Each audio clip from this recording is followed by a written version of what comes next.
విరిసేటి పూల తీగలు తీరిపోని దాహముంది తిరిగేటి తేనెటీగలు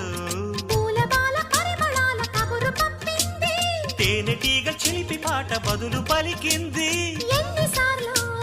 విన్నదైనా ఎందుకు ఎప్పుడు కొత్తగా ఉంటది కౌగిలించవా ప్రియా ప్రియా అనేది ఆ సంగతి అహో అహో అహో ప్రియా ఇంతకన్నా తీయనైన పిలుపు వేరే ఉందా అహో అహో అహో ప్రియా అంత మంచి పిలుపు విన్న మనసు ఆగుతుందా కౌగిలించవా ప్రియా అనే జవాబు తానివ్వదా